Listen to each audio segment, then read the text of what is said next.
Patrick Kluivert, mantan striker legendaris asal Belanda, kini menjadi sorotan sebagai kandidat pelatih timnas Indonesia.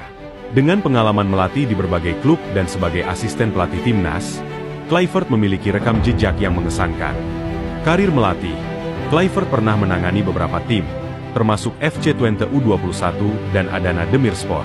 Ia juga menjabat sebagai asisten pelatih timnas Belanda dan pelatih utama timnas Kurasa. Memang salah satu kandidat yang saya interview yang namanya disebutkan tanggal 12 nanti ada press conference jam 4, lebih baik media bisa bertanya langsung.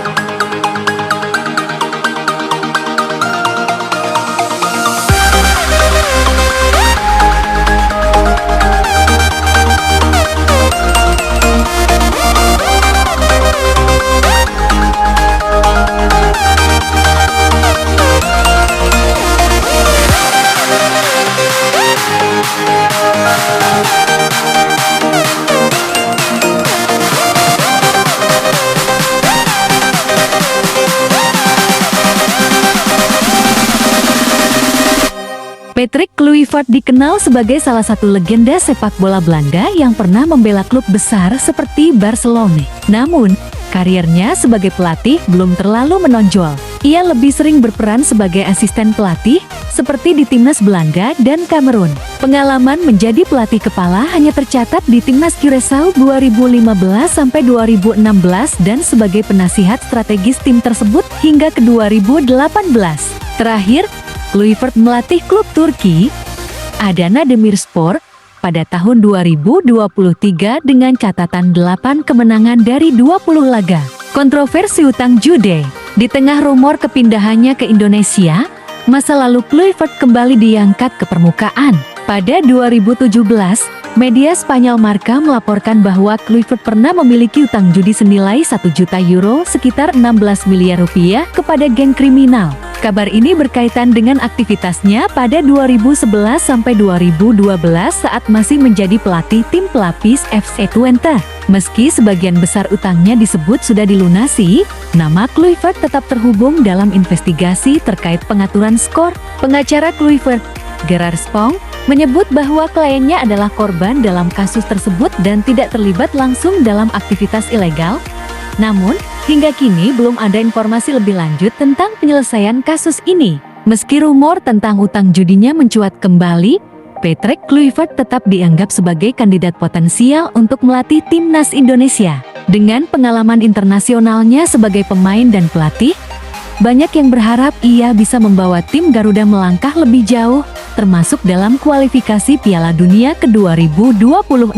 Namun, PSSI masih merahasiakan siapa pelatih baru yang akan diumumkan pada 11 Januari mendatang. Jika benar Kluivert yang dipilih, ia akan menghadapi tantangan besar, termasuk membuktikan kualitasnya di tengah sorotan terhadap masa lalunya. Nama Patrick Kluivert memang tak lepas dari kontroversi. Pada 2016, ia tersandung kasus judi ilegal di Belanda. Kluivert diduga memiliki utang sekitar 1 juta euro atau sekitar 16 miliar rupiah kepada sindikat perjudian dan sempat menjadi target tekanan kelompok kriminal.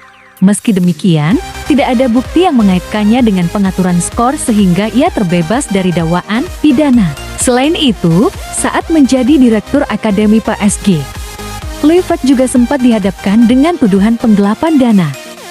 Namun, kasus ini diselesaikan secara internal tanpa melibatkan proses hukum lebih lanjut. Di tengah gelombang kritik, ada sebagian pihak yang masih percaya pada kemampuan Kluivert sebagai pelatih.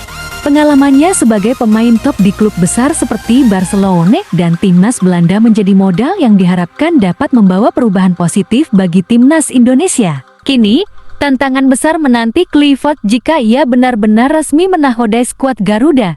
Salah satu target utamanya adalah membawa timnas Indonesia lolos ke Piala Dunia 2026, sebuah tugas yang tak mudah mengingat persaingan di kualifikasi Piala Dunia zona Asia sangat ketat. Waktu akan membuktikan apakah langkah PSSI memilih Kluivert akan berbuah manis atau justru menjadi keputusan yang disesali.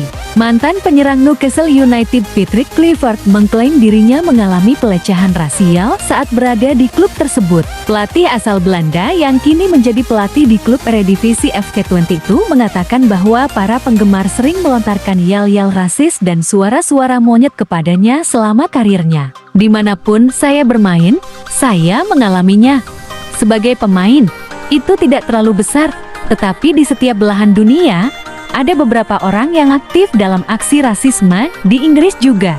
Ya, tentu saja, kata Kluivert. Bermain untuk timnas Belanda sebanyak 79 kali, Kluivert mengatakan bahwa hak prerogatifnya adalah sering mengabaikan pelecehan tersebut, tetapi mengingat kejadian baru-baru ini, termasuk pelecehan rasial yang dilakukan mantan Kapten Inggris John Terry terhadap pemain kiper Anton Ferdinand, lebih banyak yang perlu dilakukan. Sebagai pemain, selama Anda tidak bereaksi dan memberi mereka perhatian, itu mungkin tidak akan efektif, kata Kluivert. Jika Anda memberi mereka perhatian, mereka pikir mereka penting dan itu bisa berdampak negatif terhadap mereka. Jika Anda menguasai bola, mereka mengeluarkan suara-suara monyet atau semacamnya. Tetapi saya adalah seorang pemain dan itu tidak terlalu memengaruhi saya, tetapi tidak menyenangkan mendengarnya. Rasisme adalah masalah yang sulit. Saya harap semua orang bisa bersatu dan menyingkirkan rasisme atau orang-orang yang terlibat di dalamnya. Ini akan sangat sulit karena sebagian kecil yang terlibat adalah bagian yang kuat yang benar-benar memperjuangkan perasaan mereka dan sangat sulit untuk membuat setiap individu berpikir tentang rasisme dan bagaimana hal itu memengaruhi orang-orang yang terlibat. Kita harus menyingkirkannya. Saya pikir itu adalah orang-orang yang benar-benar bodoh dan berpikiran sempit serta tidak punya hati.